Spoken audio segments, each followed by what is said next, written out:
What's up, chicken-headed mules? It's Cyborg Amish. I'm going to show you how I built my Guardian Fighter to deal the most DPS possible that you can do with the Guardian Fighter. Now, I am level 70 with this character.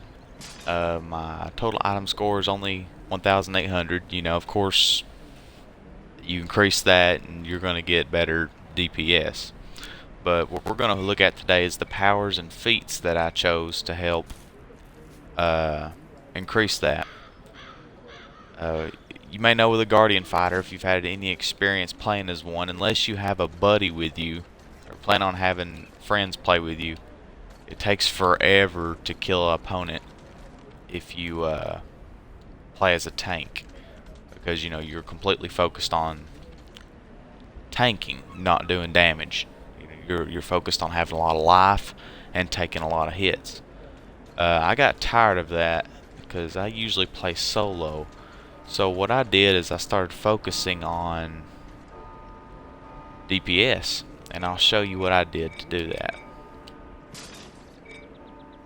that. First off, I stuck with the first right trigger attack, cleave. It doesn't do quite as much damage as crushing surge, but the trick is that you can hit multiple targets with it. I've seen it hit up to 3 or 4 enemies right in front of me. You know, it's just clearly the best for doing more damage. I also stuck with the beginning lunging strike.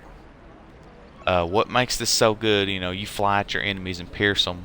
It does good damage, as you can see there. It's fluctuating right now for some reason, but 16,000, 13 to 16,000 damage, you know, that's decent. What's so good about it is the 6.9 second cooldown, basically 7-second cooldown. That's what makes it so good. I've seen a lot of people start using, where's it at? Bull charge when they get up in the levels because it knocks the enemy back. It doesn't do as much damage as lunging strike, and it's a 10-second cooldown instead of a 7. You know, in the middle of battle, those 3 seconds, you know, that comes in handy. So I do not use Bull's charge, despite it being a higher level move, because it's just not as good. If you're wanting to focus on damage, stick with lunging strike and cleave at the beginning. Down here in the 5-point area, I have Griffin's Wrath. You can see it don't do a terrible lot of damage. The good thing about it is, you know, starting out it has 3 charges, so you can use it 3 times, and it stuns the enemy. And it says, you know, rank 2, 3, and 4, you increase your amount of charges. Right now I have 4. You can see, you know, if I hit with all 4 of them, I can do up to 40,000 damage in like 2.5 seconds. So Griffin's Wrath is very good, especially for stunning enemies. I know that's not the topic here, but that does come in handy when you're going solo. Going on down here, my class features. The most offensive 2 that I could find are combat superiority. For 5 seconds, deal 10% additional damage to foes after they hit you. You can't hardly go wrong with that. I mean, you get hit for the next 5 seconds, you do 10% more damage. I mean, I really just don't see any downside to that at all. That's just good. And, you know, of course, as you rank up, it increases. Also, use Steel Blitz. This one's not so good, but it's one of the most offensive ones I could find, so of course I chose it too. Every time every time you damage an enemy, you have 5% chance of instantly striking again, dealing at least 50% of your weapon damage. You know, that's pretty good. Only 5% of the time, though. It's not going to happen very often, but if you're just looking for damage, that's what you want to go with. The most important thing for DPSs, or actually any Guardian Fighter, I would say, is Anvil of Doom. This is the Guardian Fighter's prime attacking move. It is the best thing you're going to get. As you can see there, you know, 20,000 damage. Your weapon collides with your enemy's skull, dealing double damage if your target had 40% or less health. So what I do is I just save this if I'm fighting a boss or just a strong mob. I'll wait till they get just a little bit below 50, hit them with that, and if it's not a boss, it usually kills them. If it's a boss, you'll see a big chunk of their life just disappear. This is, 40,000 damage, one hit, comes back in 13 seconds. You can't beat that. Plus it looks cool when you use it. So you can't beat that at all. My left trigger, I have Weapon Master Strike. Just, I don't even use that. Cleave is so much better, but this is, it's better than all the other LTs you could possibly pick out. So I just chose it even though I don't use it. Going down, for my daily power, I use Crescendo. It's only 20,000 damage. What's good about it is it stuns the enemy you're hitting.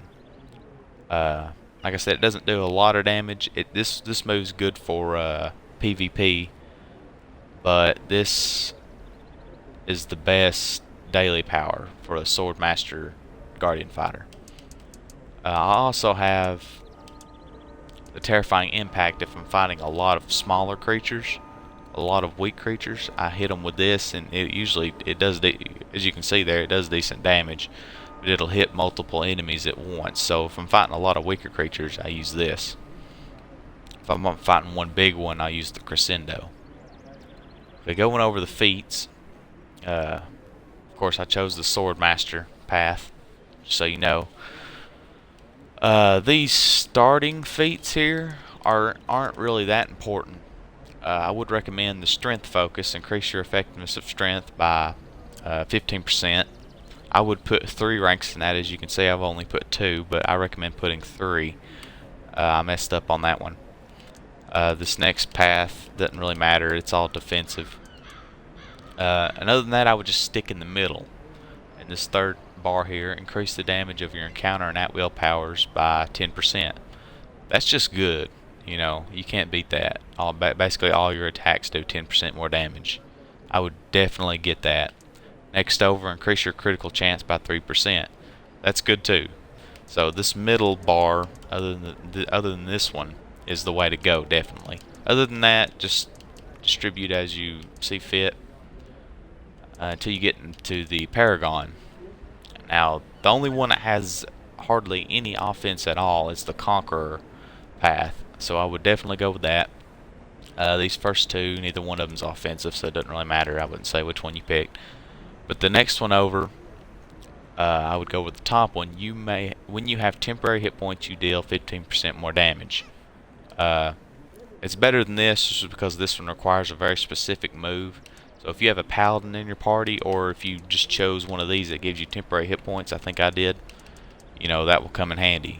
More damage. Can't go wrong with that. As you can see, I stuck with the top bar here. Next one, when jagged blades, when you critically strike a foe, they begin bleeding. This bleed lasts 15 seconds and deals 750% of your damage over its duration. That's good. That's really good, especially if you've increased your critical strike chance. Next over, I got Cruel Cut Style.